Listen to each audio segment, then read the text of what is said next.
Quer dizer que isso esse tema entre outros, é um tema que tem se escondido na população negra, sempre teve escondido, né? E o movimento negro tem lutado há muitos anos e tem trazido à superfície esse tema que não é comum ou inexistente nos cursos de medicina, que é enfermagem, etc. Esse vai ser o objeto aqui de análise, né, de fala. Avançamos, de fato, no governo Lula e Dilma nesta área, no campo da saúde, mas a questão é como isso passou, essas políticas afirmativas nacionais, no campo da população negra, da saúde e outras áreas, para os estados e municípios. Essa pergunta aí. O que se tem feito, de fato, a nível municipal, numa capital do estado como essa aqui, por exemplo, né? A população negra, é importante a gente falar um pouquinho do início, né, de tudo, relembrar, falar um pouquinho de história, lembrar que os nossos antecedentes, né, vieram trazidos à força do continente africano, né, foram escravizados, alguns já vieram escravizados de além-mar, e a gente chegou aqui às custas de trabalho forçado, más condições de moradia, de sobrevivência, enfim, inclusive dentro do navio negreiro, né? Meses dentro do navio, acorrentados, com pouca água, com pouca comida, e isso tudo, atualmente, até hoje, ainda é reflexo de tudo que se passou para até chegar aqui, né? Então, tem pessoas que acham que não, como dizem, que é mimimi, mas tudo isso ainda é consequência de tudo isso, da forma que a gente foi trazido para cá. A nossa população, tem dados do Ministério, isso são dados do Ministério da Saúde, cerca de 70% da nossa população ela é atendida exclusivamente no SUS.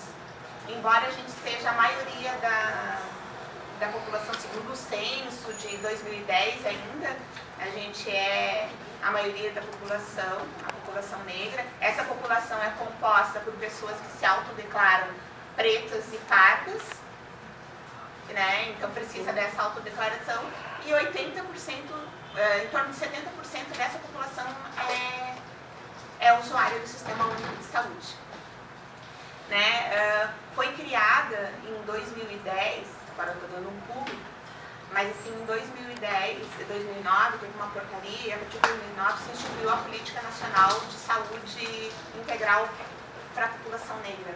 O Ministério da Saúde reconheceu a existência do racismo institucional, sabe que a nossa população, ela tem os piores índices de saúde, de moradia, de trabalho, de acesso à informação, à educação, e tudo isso acaba carregando na nossa saúde. Segundo o Ministério da Saúde, a Organização Mundial de Saúde, a saúde não se resume só em ausência de doenças ou alguma outra afecção, né? É um bem-estar geral, social, mental e de saúde também, engloba uma série de coisas. E a nossa população, como ela vive nessas piores condições, infelizmente ainda vive, a gente acaba sendo os mais prejudicados, né? A maioria da população negra, cerca de, também, talvez, eu acredito que uns 70%, está vivendo nas regiões periféricas, né? É difícil ali o acesso até à educação, né? A gente vê muito, o que mais a gente vê, vamos dizer, ali na questão do Rio de Janeiro, as crianças ficam até sem escola por causa do tiroteio, porque alguns traficantes fecham tudo e não tem acesso, né? Quem dirá em relação aos postos de saúde e assistência de saúde também, né? Então tem toda essa dificuldade de acessar o serviço, tem essa dificuldade de acessar o serviço público, mas ao mesmo tempo é a população que mais tem acesso. Eu pensei que aqui no sul do Brasil, principalmente aqui em Florianópolis, que é nosso objeto de estudo, que esses dados, essa porcentagem não fosse tão grande. Eu entrei em contato com a Secretaria Municipal de Saúde e eles me passaram dados. E eu me surpreendi ao saber que uma população estimada de 44 mil pessoas que se autodeclaram pretas aqui em Florianópolis, 80% dessa população utiliza só o SUS. De 54 mil, mais ou menos, da população, 44 mil da população que se autodeclara parda, a metade dela acessa o SUS. Então, tudo junto dá uma base de 60%, mais de 60%, quase chegando aos 70%. Embora aqui em Florianópolis a população tem muito, a renda per capita é mais alta, né, porque tem bastante servidor, funcionário público, embora eles tenham plano de saúde, mas eles também utilizam o SUS. Mas mesmo assim, a maioria da população que acessa o SUS em Florianópolis é a população negra, né, que são pessoas pretas, que se autodeclaram pretas e pardas. O que é importante, eu preciso falar para vocês, é a questão da autodeclaração. Né? Desde fevereiro do ano passado, 2017, tem uma determinação do Ministério da Saúde que qualquer preenchimento do Sistema de Informação em Saúde, as pessoas precisam se autodeclarar. E o que quer dizer isso? É que a gente precisa dizer a qual etnia, raça a gente pertence. Não é um funcionário que vai preencher esse quesito que ele vai dizer e vai determinar qual é a sua cor, qual é a sua raça. Sabe? Isso precisa ser autodeclarado. E o porquê que precisa ser autodeclarado? Por que é importante ter esses dados? Esses itens, justamente para a gente ter dados e pesquisas para apontar realmente o que todo mundo sabe, mas que a gente, infelizmente, hoje em dia tu precisa ter dados, tu precisa ter números para comprovar e para conseguir ter políticas públicas específicas para essa população. É por isso que é muito importante a gente se autodeclarar, assumir a nossa negritude, a nossa condição de quanto negros, quanto pretos e quanto pardos, e dizer quantas pessoas, qual é a nossa cor. Né? Tem alguns casos, em caso de óbito, em caso de pessoas que chegam em estado grave, em caso de nascimentos, esses são os únicos casos que não é autodeclarado, se é alguém responsável que vai ter que fazer essa declaração. Né? Eu sou funcionária, eu estou falando, agora aprendi depois de uma palestra com a Lorena, que o meu lugar de fala, que as mulheres negras podem falar, né, Lorena? E que eu falo de um lugar de trabalhadora do SUS, que o hospital que eu trabalho, ele só atende pacientes do SUS e como usuária do SUS. Porque eu também sou uma trabalhadora que não tem plano de saúde e acesso ao SUS, eu, meu irmão, minhas filhas e todo mundo. Então, a gente sabe as dificuldades que tem realmente de acesso, né, e quanto a gente precisa, às vezes, brigar para conseguir ter um atendimento digno.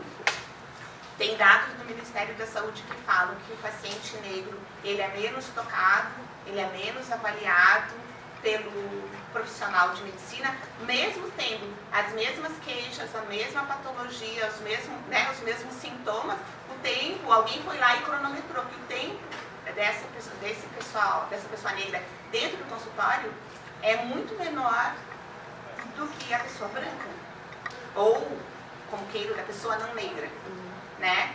E esses tempos eu estava em Itajaí e fui falar sobre isso, sobre a questão de saúde, de qual é o procedimento correto do médico, de atender, de tocar, de auscultar, de verificar pressão, de perguntar as queixas, de olhar o ouvido, tudo. Aí uma senhorinha lá de cabelo branco olhou assim pra mim, eu não sei o que é isso, nunca nenhum médico fez isso em mim.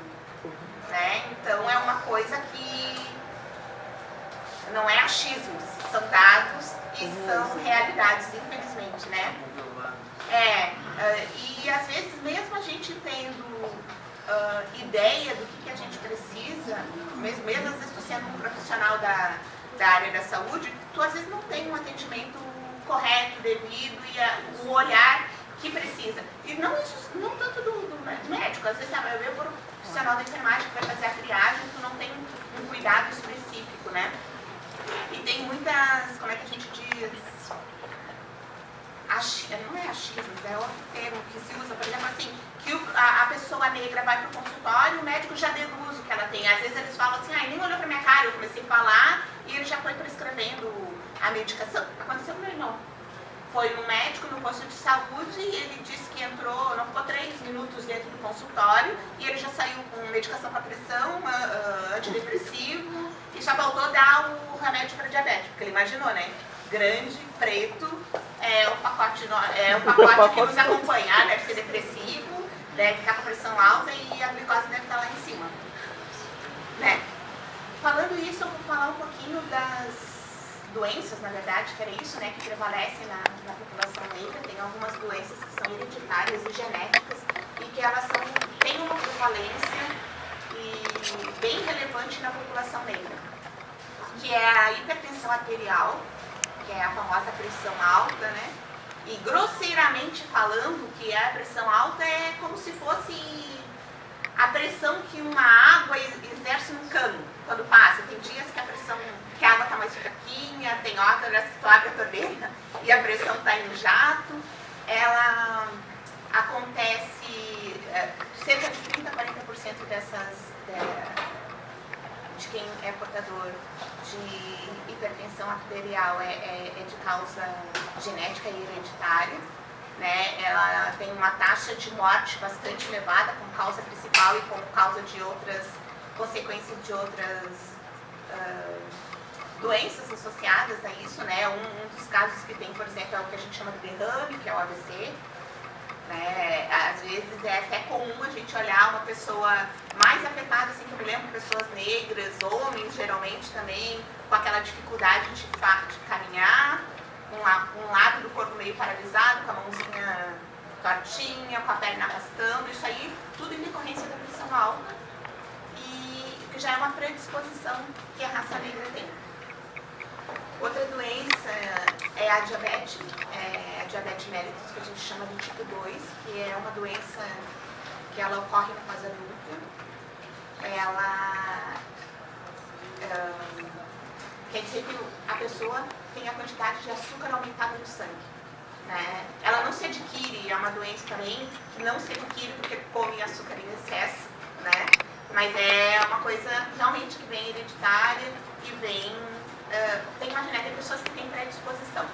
Em relação à pressão alta, a gente tem que lembrar que por todo o processo de vinda dos africanos para o Brasil, através da escravidão, lembrar mais uma vez que eles estarem nos navios, nos porões dos navios negreiros, como eles foram submetidos a pouca quantidade de água, a pouca quantidade de comida, talvez até muito carboidrato, muito possivelmente, muito provavelmente pode ter acontecido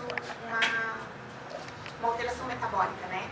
Chegaram aqui os mais fortes, os mais resistentes, que muitos morreram nesse percurso, muitos morreram. Os que chegaram aqui, chegaram com algumas alterações metabólicas e possivelmente às custas de muito sal no corpo, né, por conta da desidratação. Então, consequentemente, os mais fracos morriam. Chegaram aqui os mais fortes, esses mais fortes depois eles tiveram filhos e talvez esse erro, vamos dizer que é uma forma de sobreviver, né, foi passado essa característica aos seus filhos, aos seus descendentes, né. Vale lembrar que o Brasil, por conta da miscigenação entre os povos africanos de várias regiões de África e entre os portugueses que colonizaram o Brasil e os indígenas nativos que tinham aqui quando chegaram, a população negra é uma população diferenciada de todo o resto do mundo, porque ela é muito miscigenada. Né? Então tem algumas características específicas mesmo da nossa população, por isso que também precisa de uma política pública para tratar dos nossos afro-brasileiros, né? Porque é uma condição de miscigenação que vai pegando um pouquinho de cada um. Né? Então a gente tem que se atentar para isso, que não é como um negro americano ou não é como um negro lá de África ou de outras regiões. Aqui aconteceu muita miscigenação. Outra doença que também é bastante importante e comum na população negra é a anemia falciforme, que ela é uma doença causada por um gene recessivo e que causa desde o nascimento da criança até a fase adulta muitos transtornos, né? Com dores, com alguns com necessidade de internações hospitalares, com transfusão de sangue, eles têm fígado aumentado, baço aumentado, precisam alguns de cirurgia, alguns precisam retirar baço. Então é uma doença que ela compromete bastante comprometedora. E depois eu vou deixar para a Ana falar um pouquinho mais sobre isso, que ela é PhD sobre anemia falciforme. Mas são doenças, dependendo do grau, a anemia falciforme pode ser até incapacitante, né? Tem alguns casos que as pessoas são até aposentadas porque elas não vão conseguir trabalhar. E tem uma política também específica para essa situação. Tem algumas outras doenças, como glaucoma, que é a pressão elevada do globo ocular, que pode causar a cegueira, que ela também é mais prevalente nos negros. Câncer de próstata ocorre, a maioria não. Tudo isso que eu estou falando são doenças que prevalecem, né? Fatores na população negra. Inclusive o câncer de próstata ocorre em pessoas mais jovens do que na população branca, em homens mais jovens. Miomas em mulheres, que são a formação de tumores no útero. Deixa eu ver o que mais que fala. O número de pessoas depressivas da população. O lúpus também, né? Tem muito mulher na ciência, aparece muito. O lúpus eu não vi nenhum registro. Mas tem, aí é mais uma população negra. Tem mas eu não consegui ver nenhum registro do Ministério da Saúde dizendo que era a prevalência maior na população negra. E o alcoolismo, né, o uso de algumas drogas ilícitas, inclusive do alcoolismo, também por tudo isso, né, gente? Pela questão de dificuldade de acesso a tudo, né? Porque, como mais uma vez eu vou dizer, estamos nas periferias, estamos em lugares onde não tem saneamento, aqui as pessoas até não têm a dificuldade como tem nos grandes centros, como São Paulo, como Rio de Janeiro, que são 2 horas de ônibus, mas não sei quanto tempo de trem, acorda, dorme pouco, tem o risco de voltar tarde para casa, de ser abordado pela polícia, tem vários riscos, que aqui no sul do país a gente não vivencia tanto como do sudeste para cima, eu acredito, ou até do sul para cima, né? Mas a soma desses fatores, todos, acabam levando as pessoas, às vezes, o desemprego, principalmente o desemprego, não consegue estudar direito, não consegue a qualificação profissional, moram num lugar distante, com dificuldade de acesso de ônibus, com dificuldade de saneamento básico aonde vivem. Então, tem uma série de fatores que, infelizmente, vão deixando a população negra mais marginalizada ainda do que já é. Né? E mais adoecida, e consequentemente mais adoecida. Deixa eu ver o que mais que tem interessante. São tanta coisa que a gente até se perde. Mas assim, é importante a gente lembrar que tem essa política nacional, que tem o número 136, que é do número para se discar em caso de sentir racismo nos serviços de saúde, que a gente pode procurar. Tem a ouvidoria, que eu acho que a gente tem que relatar. O paciente tem que saber que ele precisa ser bem assistido como qualquer outro, bem atendido, né? Porque eu chamo o racismo institucional, que é o racismo institucional, é quando ele ocorre dentro de alguma instituição, pode ser hospitalar, pode ser no posto de saúde, pode ser em escola, pode ser na segurança pública, né? Principalmente a polícia quando aborda. Então, tudo isso são questões que nos fragilizam ainda mais, nos deixam ainda mais frágeis, e a gente tem que saber, hoje em dia, com essas rodas de conversa, com informações, com internet, graças a Deus, tem muita informação que a gente consegue adquirir, que a gente sabe aonde correr, que as pessoas sabem que que a gente vai conseguir um apoio, às vezes demora um pouquinho, mas vai ter dependendo de como foi uma grande comoção ou proporção nacional, que a gente vai ter que se mobilizar, e infelizmente às vezes é nós por nós mesmos, né? A gente tem que se juntar e tentar conseguir conquistar esse poder assim pra gente, né? Duas coisas não, talvez uma só. Em relação à hipertensão e à diabetes, a minha família é uma família de diabéticos. Meus avós, meus tios, meus pais diabéticos, Então, como é uma característica genética, a gente sabe que, eu sei que ela está assim, querendo chegar, né? Muitas vezes não vai ter como é uma característica genética e às vezes hereditária, principalmente no meu caso, não tem como prevenir, mas talvez tenha como retardar isso. Com hábito de alimentação mais saudável, com atividade física regular, né? Então são coisas fáceis de tentar fazer, eu acredito, né? E que de alguma forma, não sei, a gente não pode prevenir, a gente talvez consiga retardar a chegada da diabetes e da hipertensão. Eu tenho diagnosticado com diabetes tipo 2 há uns 6 anos atrás, né? Foi uma luta, eu não tinha só diabetes, mas tinha também as consequências do diabetes, né? Depressão, essas coisas, falta de disposição.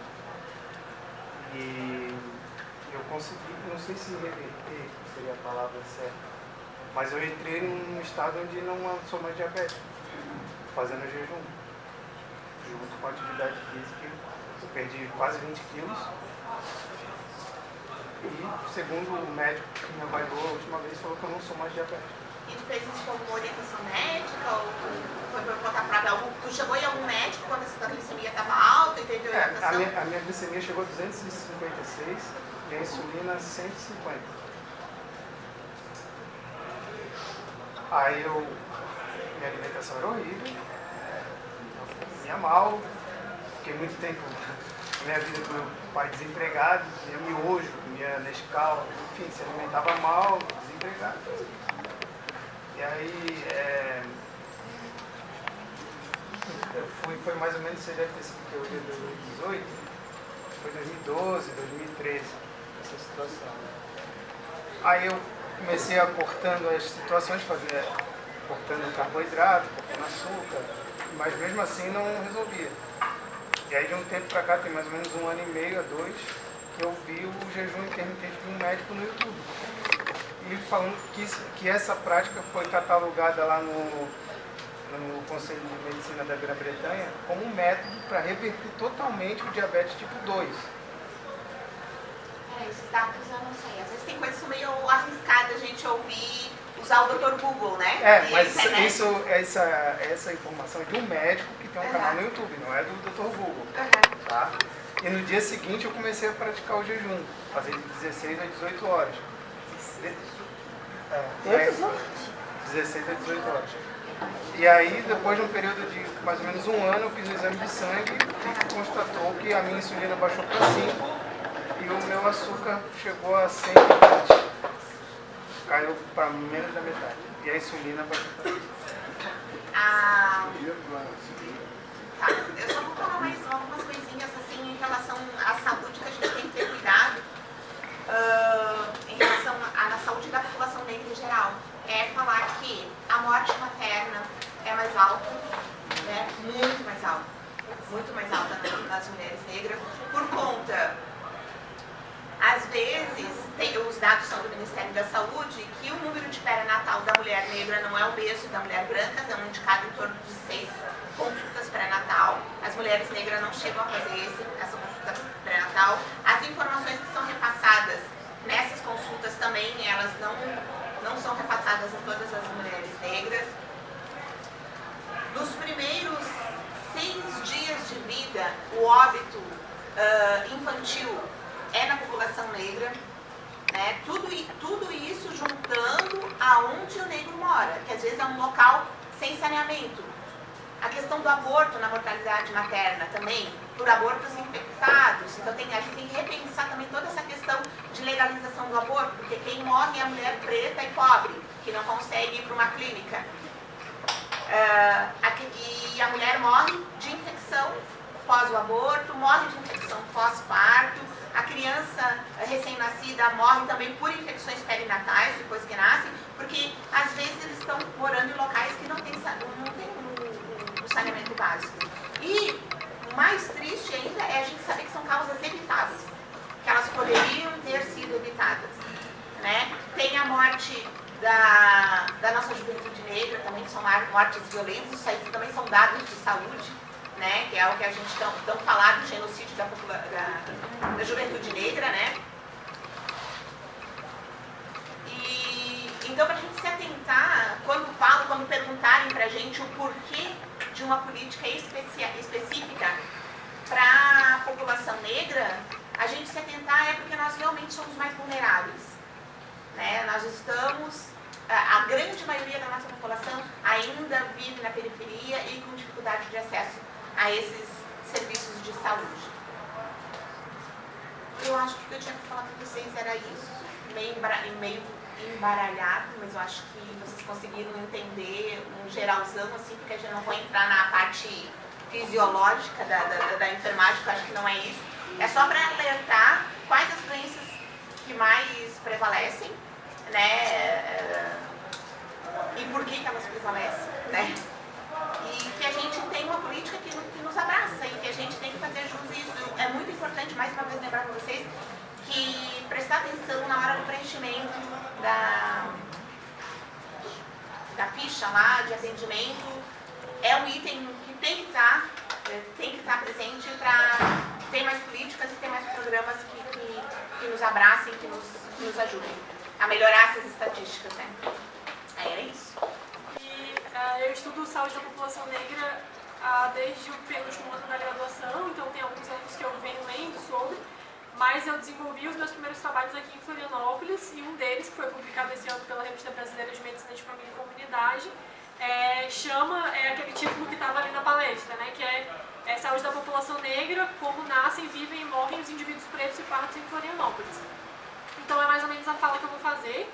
A Cláudia já me deu uma ótima introdução, então eu já vou entrar ali direto nos números, assim, mas antes de começar, assim, tem bastante gente que não é da saúde, então se tiver algum termo, às vezes a gente fala, né, e não se toca, assim, já está tão acostumado a falar e não se toca, vocês podem perguntar. E a outra coisa também é que, assim, a minha pesquisa, ela foi uma pesquisa bem quantitativa, ela é bem número, assim, porcentagem, gráfico, tabela. Então, eu até trouxe a apresentação que eu tinha feito do trabalho para expor os gráficos, enfim, que talvez a visualização fique um pouco mais fácil. Mas aí a gente não teria como projetar, então eu vou acabar falando os números, assim, caso fique difícil captar, assim, que a gente só falando e não vendo, fica difícil, aí vocês pedem para eu repetir também, tá? Primeira coisa que eu acho importante, assim, eu vou falar bastante de número, porque meu trabalho é bem quanti, e quando a gente define política pública, as pessoas cobram da gente número pra gente definir política pública. Então é importante a gente fazer trabalho quanti, mas assim, a gente não pode esquecer quando fala de saúde da população negra, que só número nunca vai explicar tudo, né? A gente precisa de uma explicação sociológica e histórica para entender a perspectiva da saúde da população negra, né? Então, por exemplo, a gente estava, durante a fala da Cláudia, né, ela fala algumas vezes sobre a situação que a população negra se encontra, né, de vulnerabilidade social, econômica, de onde vive. E quando se começou a estudar a saúde da população negra na saúde, que se provou que tinha um monte de iniquidades, né, ou seja, a situação de saúde era diferente da população negra, as pessoas que eram contra, digamos, essa vertente ali da pesquisa, usavam isso como uma justificativa para não se pesquisar a saúde da população negra. Então, é claro que as condições de saúde da população negra são piores, porque a população negra é mais pobre, porque a população negra mora mais na periferia, né?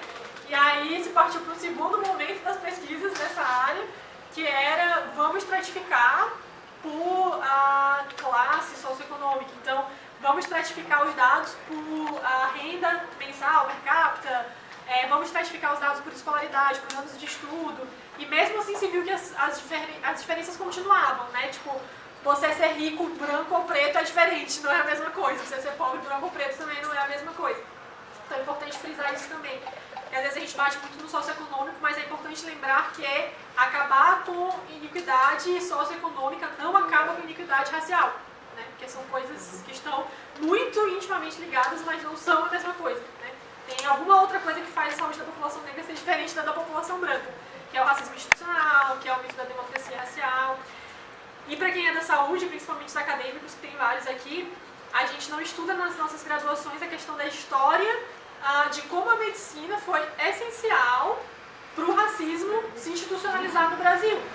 Então, assim, no processo de tentativa de organização, eu falei isso outra vez, tem outras pessoas que já ouviram, mas não vou falar, porque tem uns estudantes que não vieram da outra vez. No período de tentativa de organização da população brasileira, ou seja, houve uma tentativa institucional, governamental, de embranquecer a população brasileira. As academias médicas foram um dos principais pilares para essa tentativa. Então, existia a Academia Eugênica Brasileira, que era formada em sua maioria por médicos, existiam periódicos médicos, jornais, revistas médicos, que eram exclusivos sobre embranquecer a população. Assim. Então, a gente tem que lembrar disso também quando a gente fala das graduações, das formações em saúde. Né?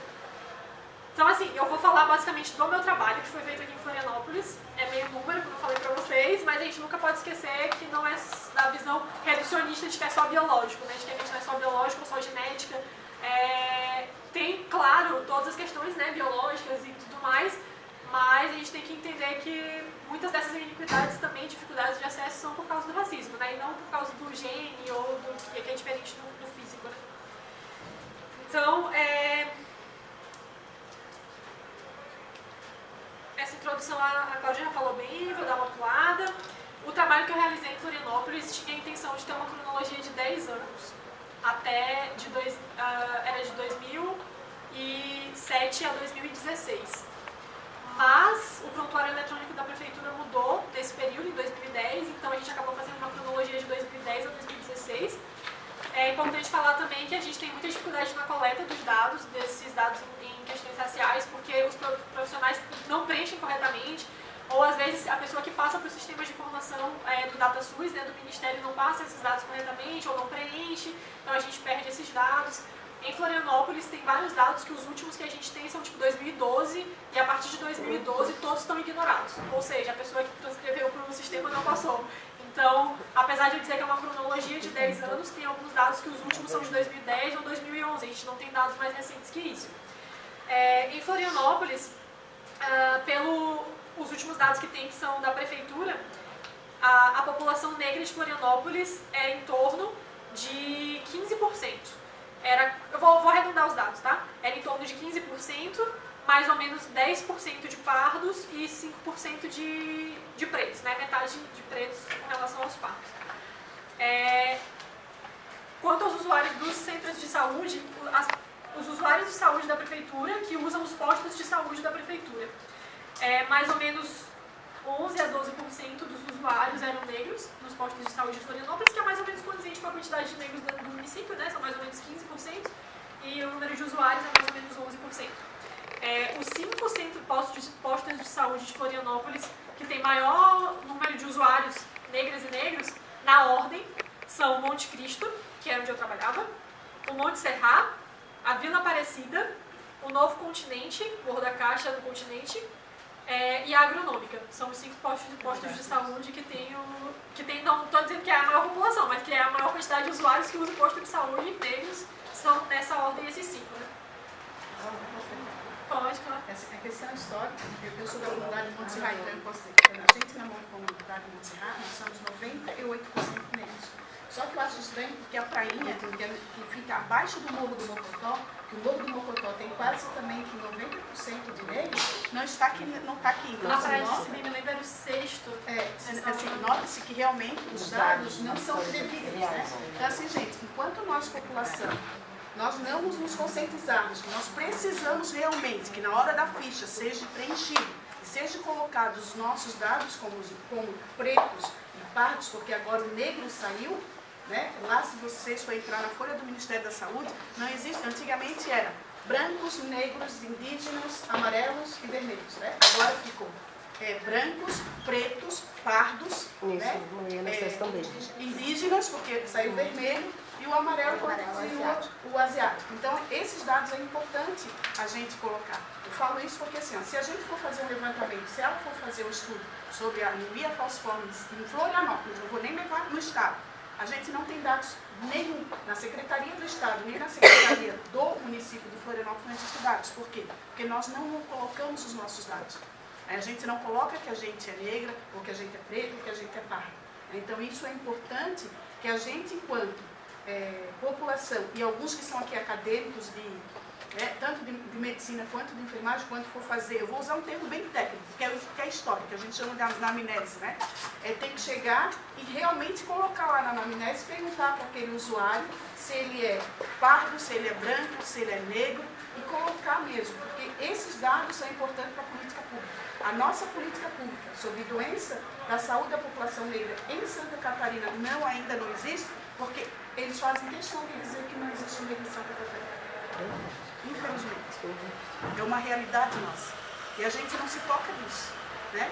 E eu estou agora fazendo pelo CEPA, no Conselho Estadual, então eu já senti algumas coisas que eu vou ter que brigar, e a pessoa que estava antes de mim brigou muito.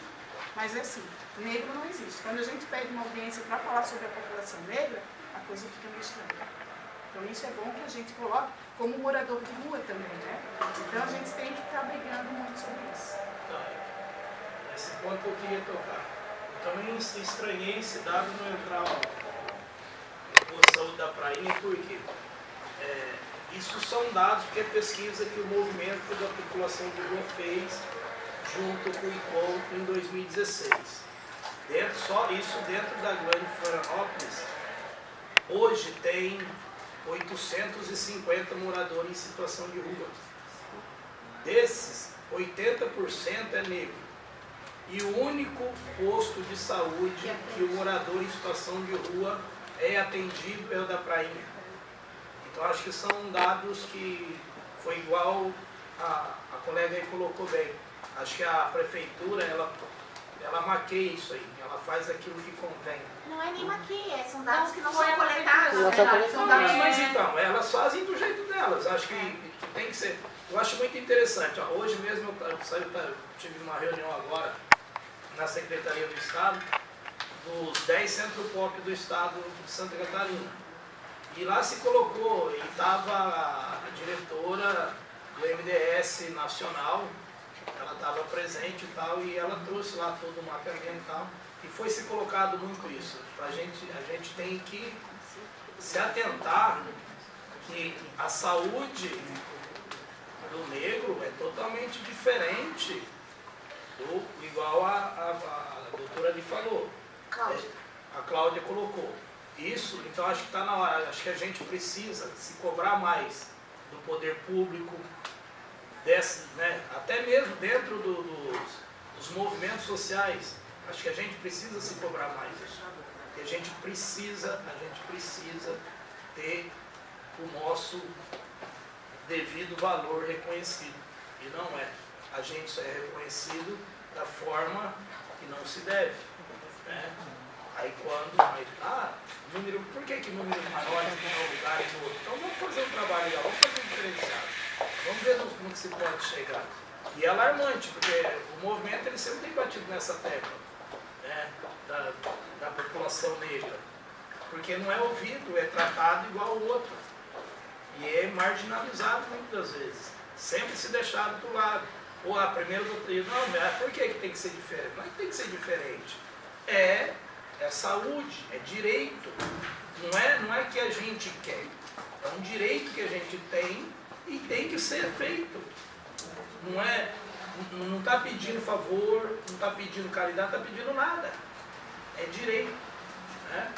Então, e outra, estou muito feliz de estar aqui, infelizmente não vou poder ficar até o final, porque daqui a pouco eu já tenho outro compromisso, 15 para as 9, mas eu estou muito, muito feliz de estar aqui, porque está sendo, eu tinha uma noção, mas nem tanto assim. Já aprendi várias coisas aqui. Tá? Com relação aos dados, só para explicar assim, na verdade eu fiz, passou pelo comitê de ética, enfim, daí eu fiz uma lista dos dados que eu queria, e a prefeitura me manda uma planilha bruta dos dados dos prontuários eletrônicos, na verdade, que são, a prefeitura de Florianópolis tem uma rede de prontuário eletrônico de toda a rede, né? UPA, posto de saúde, é um prontuário só para a rede municipal. E aí fui eu que fiz os cálculos das porcentagens, assim, então o dado bem bruto da prefeitura, né? E eu analisei os dados que eu quis, assim. Com relação a essa questão, eu compreendo, eu também fiquei com a dúvida com relação à prainha. O que me falaram das pessoas em situação de rua é que muitas vezes estavam registradas como centro e que isso mudava os dados, então do centro tinha mais ou menos a mesma quantidade de pessoas negras que o da prainha, e isso dava uma confusão nos dados. A gente tem um monte de viés, isso é importante falar, assim, os dados são ruins em alguns aspectos porque a gente tem um monte de viés nos dados. O que eu acho que é importante falar, além da conscientização da gente próprio na autodeclaração, é que, na verdade, seria interessante a gente ter uma capacitação dos profissionais da rede municipal no preenchimento do prontuário eletrônico. Porque o que acontece? Quando você chega no posto de saúde com seu comprovante de endereço, eu sou paciente desse posto agora e eu quero me registrar aqui para ser atendido aqui. A pessoa pega seu comprovante de endereço, faz o seu cadastro no prontuário eletrônico.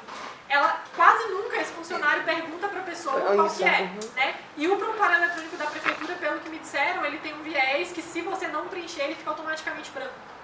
Porque é a primeira cor, o número 1, digamos assim, né? Não sei, eu não testei tecnicamente para ver se era isso, mas foi a informação que me deram com relação aos viés. O que eu acho que aconteceu nesses dados, eu trabalhava no Monte Cristo, mas eu fiquei 2 anos na rede, então eu conheço todas essas unidades e conheço as comunidades, assim, então eu concordo com vocês. Mas o que eu acho é que, assim, comunidades em que a equipe é muito bem estruturada e tem um vínculo com a comunidade há muito tempo, tem uma outra relação no preenchimento do prontuário. Então, assim, a equipe do Monte Cristo, que era onde eu trabalhava, é uma equipe que tem vínculo há muito tempo com a comunidade, que as equipes de saúde são bem interessadas e o pessoal da recepção tem aquela coisa de conhecer as pessoas, enfim.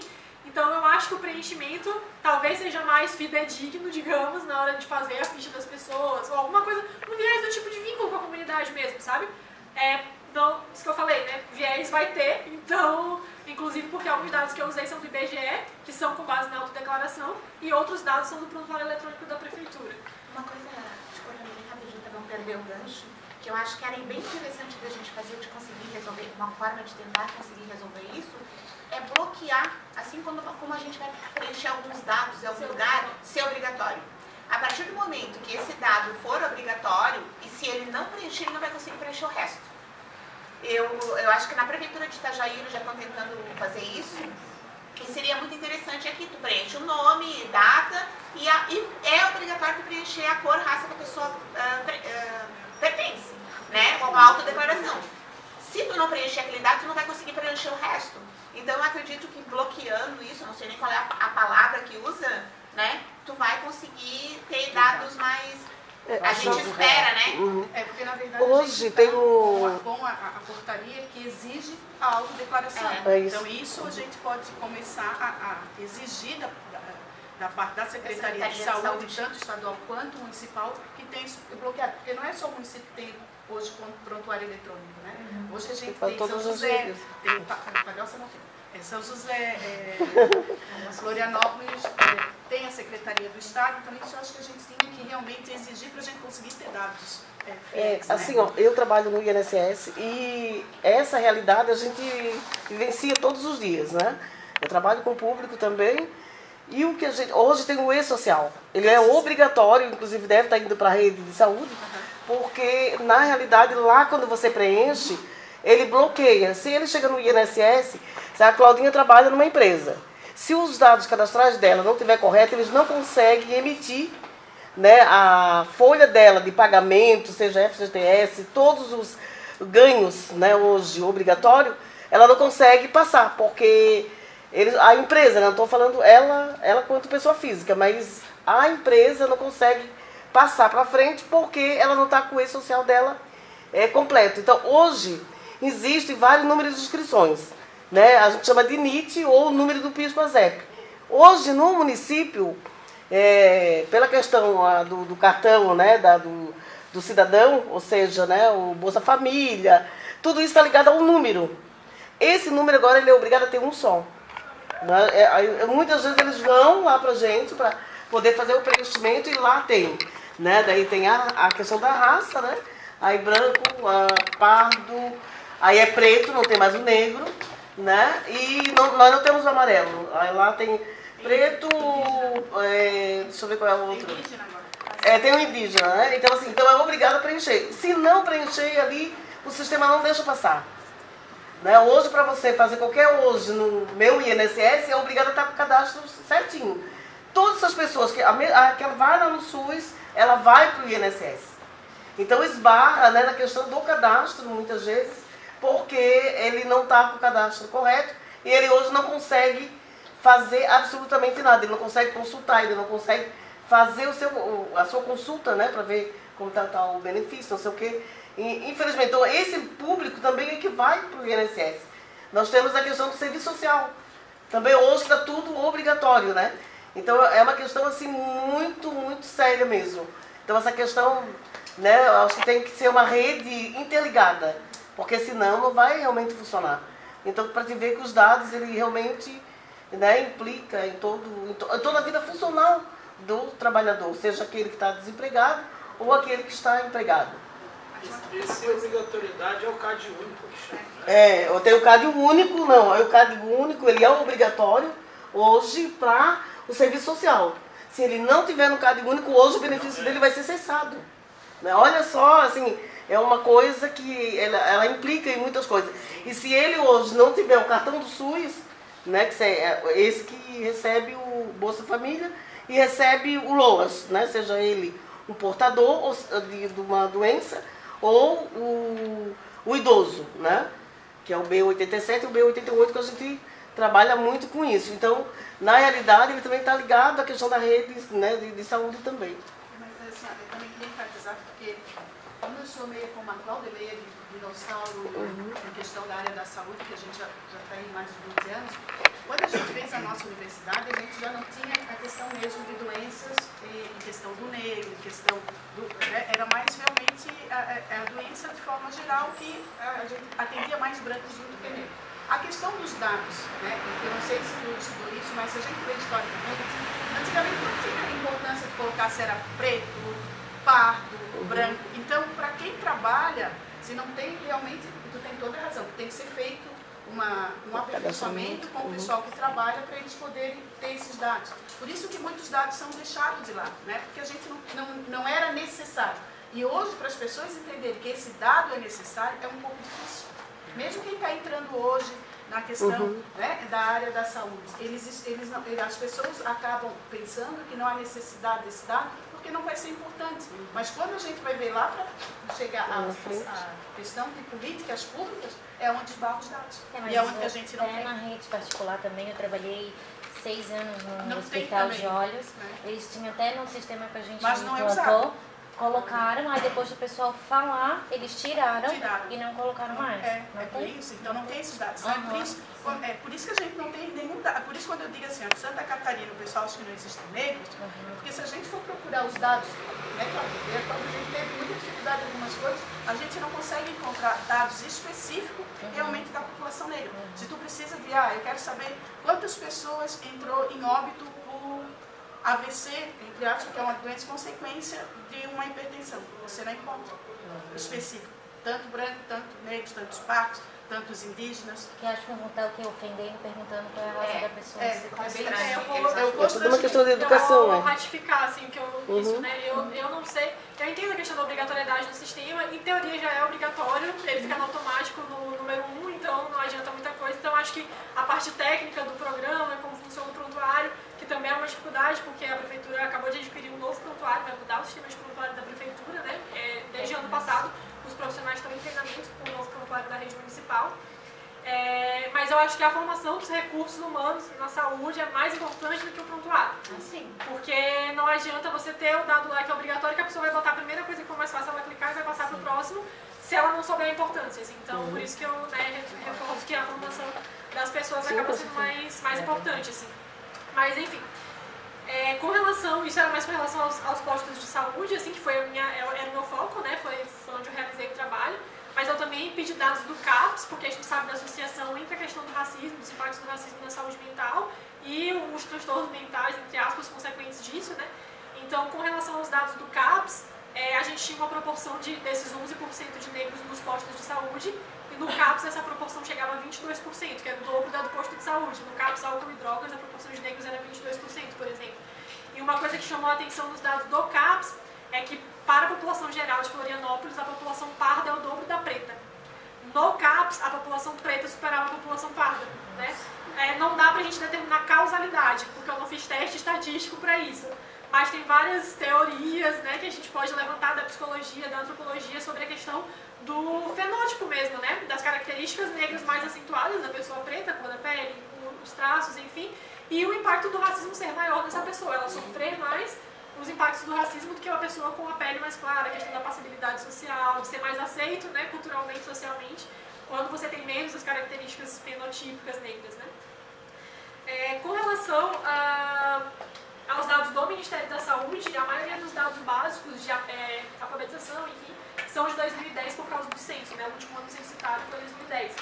Então, com relação aos indicadores e dados básicos do Ministério da Saúde para Florianópolis, todos os dados que eu vou falar são de Florianópolis, a taxa de analfabetismo era 2,3 vezes maior dentre a população negra, então mais que o dobro para a população negra. A renda média domiciliar per capita também era 2 vezes menor na população negra, né, o dobro para a população branca. Então, a renda média para a população branca, a renda média domiciliar per capita para a população branca era de R$ 1.911 e para a população preta era 880 e para a população parda 950. Quanto às crianças, né, quase 30% das crianças pretas e 25% das crianças pardas viviam em situação de pobreza, que é menos que meio salário mínimo. Então, mais de um quarto das crianças negras de Florianópolis viviam numa situação de extrema pobreza, que é menos que meio salário mínimo. Quanto às estatísticas vitais, tem bastante dado já a nível nacional com a questão do ciclo, gravidez, parto, enfim, que a mulher negra é sempre mais afetada, digamos, né? As iniquidades são sempre maiores para as mulheres negras. Em Florianópolis, o que eu encontrei foi que o número de parto cesárea era maior para as mulheres brancas e o número de parto normal era maior para as mulheres negras, pretas e pardas, né? Aquela coisa que eu falo assim, que às vezes a discussão do feminismo hegemônico, que é branco, ela não consegue entender ainda que as mulheres negras sequer chegaram na possibilidade de escolher ainda o tipo de parto, né? Enquanto a gente discute parto humanizado, natural, que é super importante, a gente tem que discutir, mas a gente tem mulheres que nem conseguiram ter a cesárea ainda, e enquanto as mulheres brancas estão optando por ter o parto normal porque não querem mais ter a cesárea, né? É importante lembrar isso também. Com relação à faixa etária dessas mães, né? As mães, pouco mais de 70% das mães negras estavam entre adolescentes e adultas jovens, enquanto mais de 40% das mães brancas tinham mais de 30 anos de idade.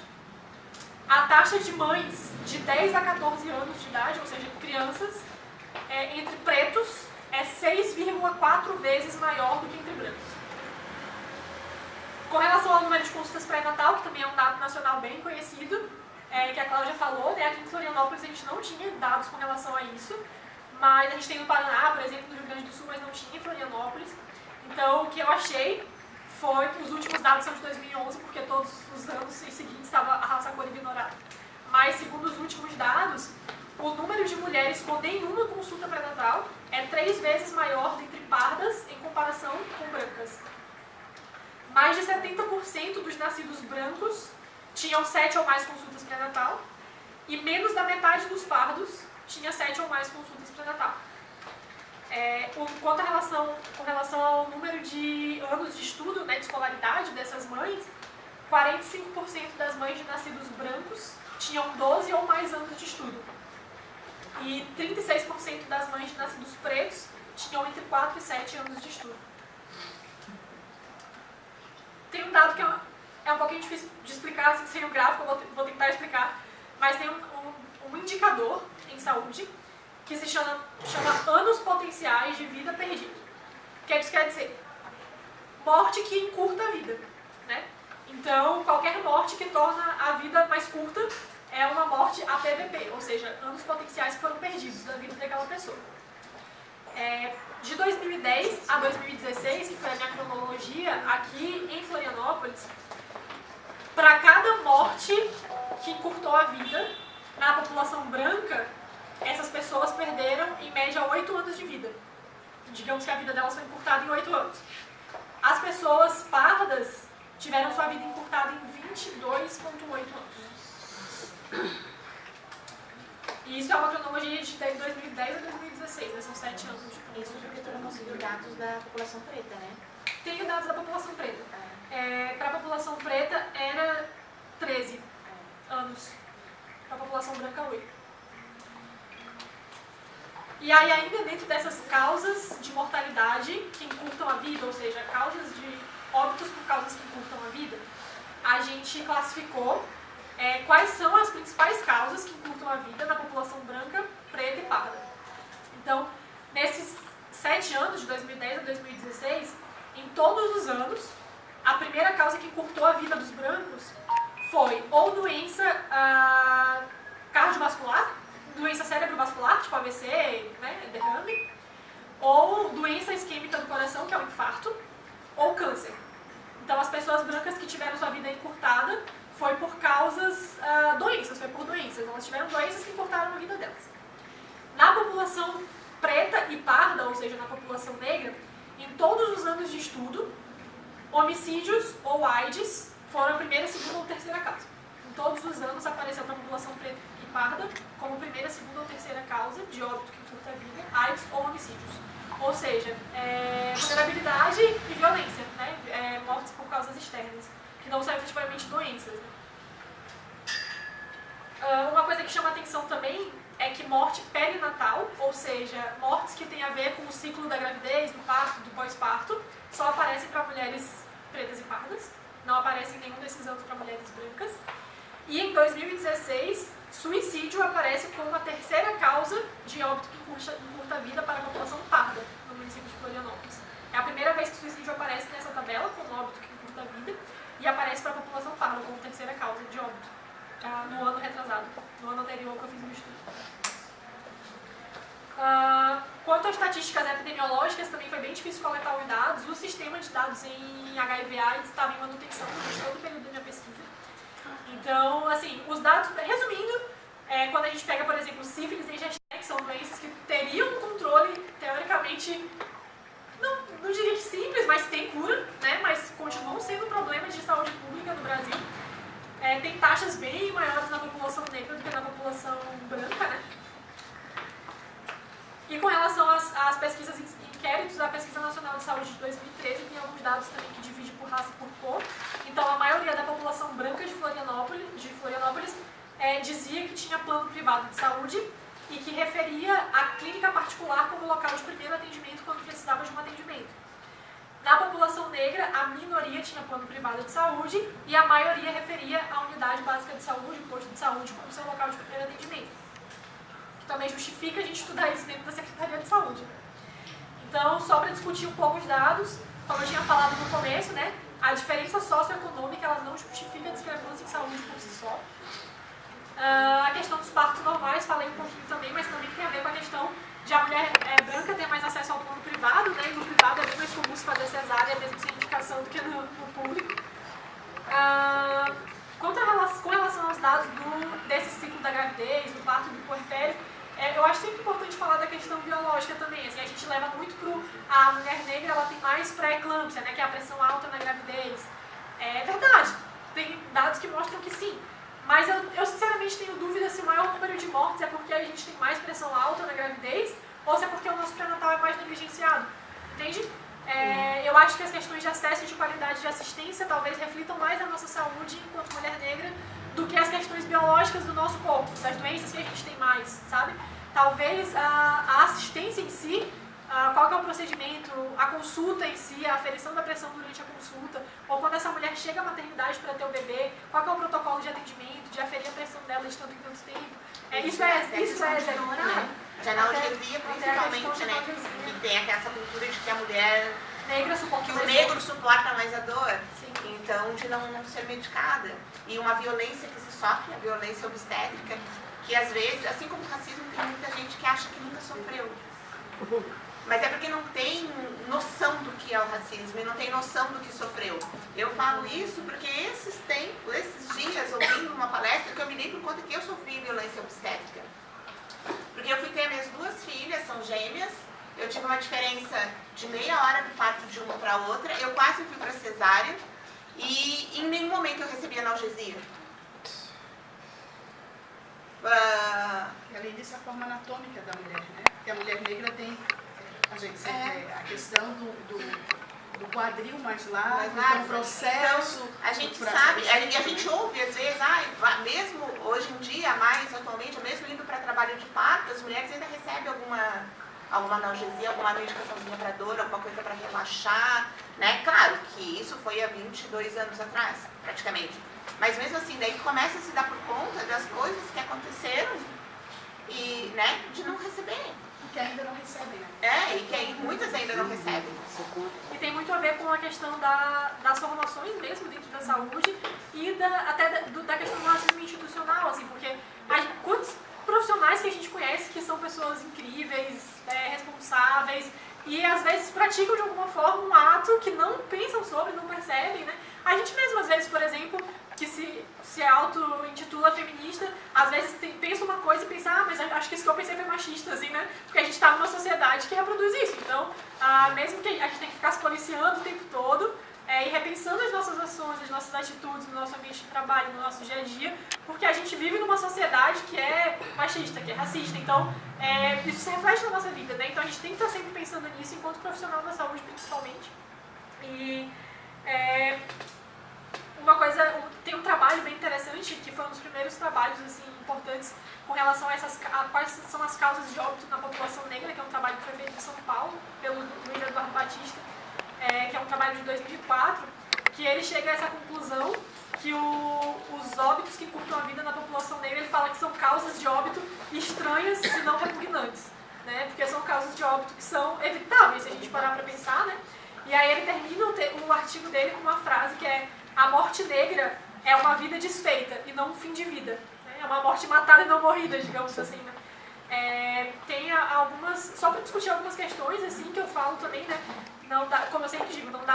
É muito difícil a gente estudar as questões raciais em saúde, porque não tem como dizer o que foi que fez negros morrerem mais de homicídio, né? Eu não estava lá, eu não posso dizer foi isso. Mas se a gente vai estudar outras áreas do conhecimento, principalmente as ciências humanas sociais, que estudam isso, tem muito estudo falando sobre a questão da violência como um instrumento social de controle populacional, de controlar populações indesejadas, que são as populações periféricas, enfim. E com relação à questão da saúde mental e da raça também é bem documentado. Os Estados Unidos tem muito trabalho com relação a isso. Há muito tempo se fala nos Estados Unidos que dentre jovens de 10 a 29 anos, crianças, né, adolescentes, adultos jovens, a suicídio já é a terceira causa de óbito. Não dentre as que curtam a vida, dentre todas as causas de óbito, nessa população o suicídio já é a terceira causa. A associação com álcool, com drogas ilícitas, justamente pela questão de vulnerabilidade, de situação de exposição à discriminação que sofreu ao longo da vida, também é bem documentada. E assim, só para concluir, né, com a minha prática enquanto médica de família por 2 anos no Monte Cristo, assim, foi uma experiência bem enriquecedora. É muito difícil para mim, eu vim do Maranhão, que tem uma constituição populacional muito diferente, a grandíssima maioria da população, mais de 80% da população negra, enfim, e vim para cá e fui trabalhar em um bairro cuja população é em maioria negra também, então foi uma experiência engraçada, também numa região periférica de Florianópolis, foi muito interessante, e eu acho que o racismo institucional tem muito que ser debatido dentro da formação das pessoas que trabalham nos centros de saúde, porque as pessoas são ótimas, são pessoas que fazem seu trabalho com amor e, sabe, tu conhece as pessoas, mas acabam, por vezes, reproduzindo coisas que aprenderam ou que tá no seu senso comum sem pensar um pouco sobre, né? Para finalizar, eu tive uma experiência durante a minha residência, eu precisava, durante a residência, fazer um projeto de intervenção comunitária, né, de atividade com a comunidade, e na área que eu trabalhava, no Monte Cristo, tinha uma ONG que trabalha com as crianças no contraturno, né? Então, no contraturno da escola, elas ficam nessa ONG, que é uma ONG que desenvolve trabalhos bem interessantes com as crianças da comunidade, assim. E quando eu fui falar com eles sobre o projeto que eu queria fazer, eles falaram que era muito comum entre as crianças ou entre as crianças e professores situações de racismo, assim, de eles se xingarem entre eles com termos racistas, ou até a professora da turma, que a maioria eram negras também, né, as professoras. E aí eu falei que essa era a minha área de pesquisa e tudo, e eles toparam que eu fizesse um trabalho com essas crianças com relação à identidade negra, né, a autoestima da criança negra,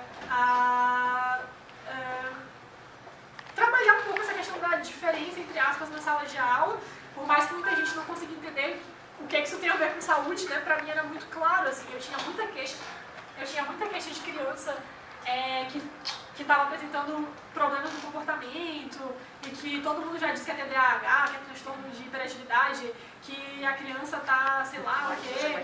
E aí tu vai conversar com a criança e a criança sofre um alto racismo na escola, sabe? Então, tipo, eu tinha muito essa demanda na minha prática enquanto médica. Então, pra mim, fazer isso em sala de aula era absolutamente saúde, né? Então, O projeto que a gente desenvolveu lá com as crianças era basicamente a partir de atividades lúdicas, pedir para elas desenharem, fazer colagem, enfim, identificar a percepção delas sobre essa questão da autoestima delas e do que elas entendem enquanto identidade racial. E a gente tem uma inocência muito grande de achar que as crianças não sabem o que está acontecendo, assim, né? Porque eu cheguei numa turma que acabou ficando no final de 6 a 9 anos, a turma, porque juntou 2 turmas, e elas narravam explicitamente, assim, tipo, eu faço isso porque eu sou preto, eu odeio meu cabelo, elas falavam isso, sabe? Tipo, não é uma coisa que elas não sabem, assim. E uma das atividades a gente pediu na primeira atividade, foi uma atividade de apresentação, a gente pediu para elas desenharem no papel, na frente, no verso, assim, como eu sou e como eu queria ser. Daí todas desenham como eu sou, tipo, um desenho de criança, assim, e tal. E aí no como eu queria ser, todas as meninas desenham a bonequinha com o cabelo loiro bem grande, né? Os olhos claros e tal. E aí a gente vai conversando com elas enquanto vai fazendo a atividade para entender, né? E elas explicitam isso. Eu queria ter o cabelo loiro, eu queria ser branca, eu queria ter o olho azul, porque é que nem uma princesa. Ou eu odeio meu cabelo. Uma das crianças falou, na revista, acho que da última vez também aqui, que uma das crianças falou, professora, posso chamar a professora? Prof, posso desenhar um cachorro? Daí eu falei, mas por que um cachorro? Porque eu queria ser um cachorro. Daí eu falei, mas por que você queria ser um cachorro? E aí ela falou, porque se eu fosse um cachorro não ia me encher o saco todo dia por causa do meu cabelo. E aí, tipo, é um tapa na tua cara, né? Porque nem formação direito pra isso, nem as próprias pessoas da educação falam, né? Tipo, que não se sentem preparadas pra lidar com essas questões em sala de aula. E a gente, enquanto equipe de saúde, ouvir, né? Tipo, como que tu lida com essa informação, assim. Então, é mais nesse sentido. Quem é profissional da saúde, quem vai ser profissional da saúde, lembrar disso enquanto determinante de saúde, assim, né? Dos impactos do racismo, como um fator que determina a saúde das pessoas. É isso.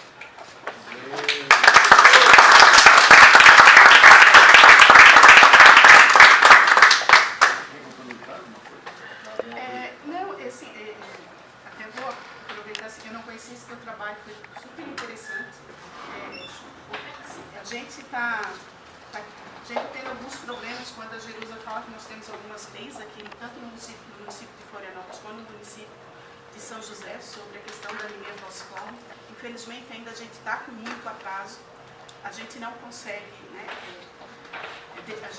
A associação está fazendo denúncia direta, principalmente por a questão da medicação, que é a hidroxureia, que falta muito. Então, todas aí a gente liga, manda para a Procuradoria do Estado a reclamação da falta da medicação, a gente não recebe resposta nem da Procuradoria do Estado, não recebe resposta nem da Secretaria de Saúde do Estado, porque a Secretaria do Estado ela recebe do Ministério e ela tem que repassar para os municípios. Então, isso é uma coisa que a qualidade de vida das pessoas hoje, com a doença falciforme, né, ela necessita dessa medicação. E é uma medicação que realmente custa caro. A gente teve uma equipe de enfermagem da Estácio de Sá, que fez um trabalho no EMOSC sobre o perfil das pessoas com doença falciforme que fazem tratamento no EMOSC. A grande maioria não é negra, é branca. Porque se titula branca, não se titula negro, se a gente vê, são pardos. Mas os pardos que têm os olhos claros, que têm os olhos azuis, então eu não sou pardo, eu sou branca. Isso é uma questão muito nossa, social, uma questão muito nossa de entender o que é a nossa negritude. Independente disso, também foi colocado que geralmente são mais homens que têm, no EMOSC são mais mulheres. Isso questão, é difícil, né? Mas a gente teve alguns dados bem diferentes do que é se a gente procurar bibliograficamente. Mas assim, a gente precisa lutar muito, independente de ser a doença falciforme, mas a questão mesmo da saúde da população negra. A Secretaria do Estado, a gente tem que começar a questionar a nossa Secretaria do Estado. Eu falo muito mais do Estado, porque se o Estado fizer, os municípios são obrigados a fazer. A gente é obrigada realmente a lutar para que seja implantado. E está difícil fazer essa implantação da doença da saúde da população negra. As pessoas sabem, tem o Ministério, tem a lei, existe a lei, mas a prática da lei não existe. Quando tu coloca esses dados, se a gente analisar, realmente é difícil as pessoas verem que aquela pessoa, porque é negra, tem uma dor diferente, realmente a dor é diferente, cada um tem uma dor, né? Não é a mesma dor do que eu tenho do outro. E isso às vezes as pessoas esquecem de ver. A questão mesmo da doença falciforme, eles têm muita dor. É uma das coisas que mais eles vão para a UPA e para a unidade de saúde básica com dor. Aí quando eles chegam lá com dor, a primeira coisa, é bem isso que assim, que eles sentem. Já vem aquele chato reclamar da dor. Mas ninguém sabe a dor que eles têm nas articulações. São dores fortes e realmente é uma dor que não tem qualificação. Às vezes apesar que a gente, dentro da área da saúde, a gente lá tem notas de 1 a 10 para dizer qual é a dor, se é 10, se é 1, mas cada um tem a sua dor. Então, assim, se hoje for uma pessoa com doença falciforme numa unidade básica, num momento de crise, ou numa UPA, o profissional da saúde ele não tem conhecimento para isso. Aí, às vezes, porque é viciado em morfina. Não é que ele é viciado em morfina, porque ele está com dor. Mas é isso que a gente ouve. Porque, como ele já conhece a sua doença, ele já sabe que precisa, ele vai chegar e diz para o médico: olha, eu estou com dor e a minha dor só passa com morfina. É porque aquele paciente sempre sente dor, então ele sabe. Na verdade, quando a gente tem uma doença crônica, né, tu podes me ajudar mais que eu, a gente acaba sabendo como a gente se trata. Então a gente fala, né? Então eles acabam dizendo: olha, eu preciso de tal medicação, porque essa medicação não vai fazer efeito. E então, infelizmente, no assistência básica nossa de Florianópolis, conhecimento sobre doença falciforme é muito pouco. A conhecimento até mesmo da hipertensão, em questão do negro, também a gente tem muito pouco conhecimento, né, Cláudia? A gente vê que ainda existem medicamentos que não é muito hoje recomendado o negro usar. Mas mesmo assim, como é o mais barato e como a unidade de saúde dá, eles passam aquele medicamento que é mais barato. Por quê? Porque nós não temos uma política que realmente deve estar presente para a gente conseguir ter medicações hoje, com medicações realmente com uma finalidade de proteger a nossa hipertensão, do que só dar aquele medicamento para, entre aspas, dar uma melhorada e depois tem outras complicações. Né? São caros. São caros, né? São caros e por isso mesmo que a gente tem que lutar para que essa política seja o mais rápido possível colocada no Estado e seja realmente feita, do que ficar, como quando vem o pessoal, porque vem muito pessoal do Ministério aqui, aí vem o pessoal do Ministério, aí se reúne todo mundo, não, nós vamos implantar, aí colocam lá uma pessoa como responsável por aquela política, e aquela pessoa responsável diz assim para a gente: não, vocês têm que se empoderar. Como se nós negros já não estávamos empoderados. Vocês têm que vir falar sobre a política. Eu não quero falar sobre a política, eu quero a ação da política.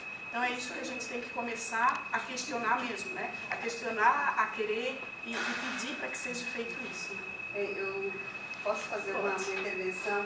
Eu trabalho no Amazonas, né? Trabalhei no interior do Amazonas, agora eu trabalho em Manaus.